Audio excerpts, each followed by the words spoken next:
Now before this video starts, I'd like to give a shout out to Kung Fu Ronic as I learned about this setup from him. I did not learn about the setup from trying it out on my own. I learned about it from him in a random Twitch chat. He was typing in there and he said, "Hey, you should try out the Great Katana and the Offhand to the streamer we were watching." Now everything I talk about in this video is stuff tested by me except for that. I was not the person who had the idea to try the offhand Great Katana to see if it true comboed, but everything else that follows that is stuff I tested myself.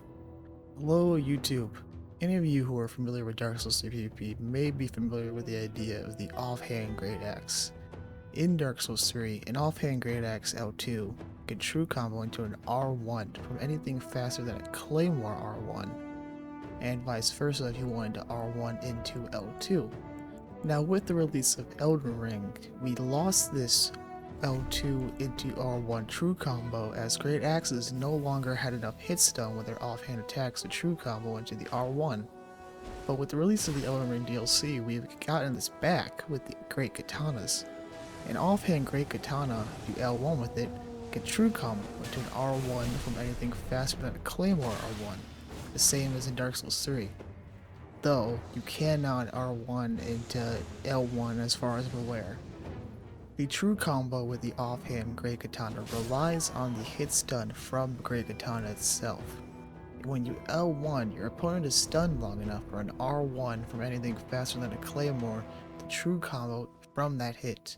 If you R1 first, they're hit stun long enough to be able to roll out and for them to not get hit by the Great Katana.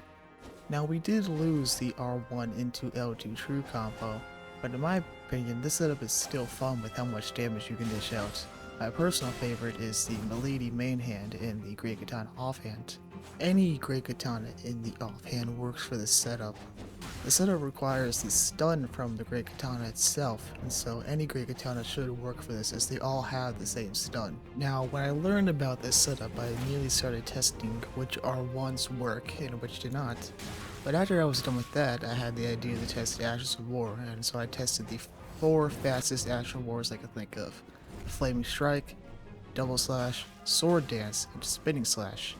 And none of those 4 worked as a true combo, though they could work as pseudo combos still. Now I think it would be unfair to assume that no Ashes of War could work for a true combo. I tested 4 of them, but those were just the 4 fastest ones I could think of.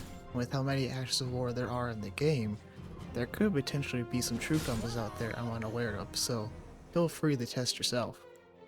Now, like I said earlier, along with the true combos are pseudo combos you can do with the setup. Even though I did not manage to land any of the Ashes of War as true combos, I did land some of them as pseudo combos. For example, with Sword Dance, I landed one on an opponent after he panic rolled after being hit by the L1 of the Great Katana. I mainly tested this setup in arena duels. I tried a couple invasions to test the setup, but did not have much luck being over the test when I was trying to test. So, from my perspective, this seems like more of a better dueling setup than it does an invasion setup. And that was kind of the case with offhand Great Axe in Dark Souls 3. It worked much better as a dueling setup with how it functioned in 1v1s than it did in 1v2s or 1v3s if you were invading. The setup does not have the wide swing arcs you would really want in invasions. It benefits more from just swinging at one dude.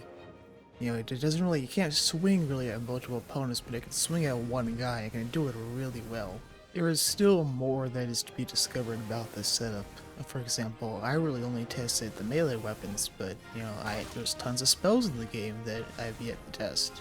I'm fairly certain spells like Carry and Slicer and Catch Flame will true combo with how fast they come out. But for example, I want to test the new Bale spells, I want to test Placidusax's spell, any of the lightning and fire stuff, all that stuff. Now, I wanted to make this video for 2 reasons. One, being my love for the offhand Great Axe in Dark Souls 3 and being excited to see its almost return in Elden Ring.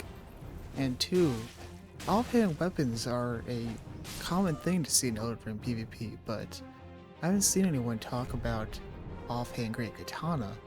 I have seen people talk about offhand katana with main hand great katana, but not offhand great katana itself, so I figured I'd do my part and shed some light on it. I really enjoy seeing setups I enjoy out in the wild, whether I be invading or dueling. It's fun to see people having fun with the setups I enjoy.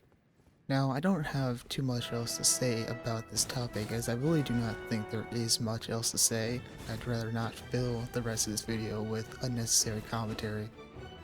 All I would like to say is thank you for watching, and please enjoy the end of this clip.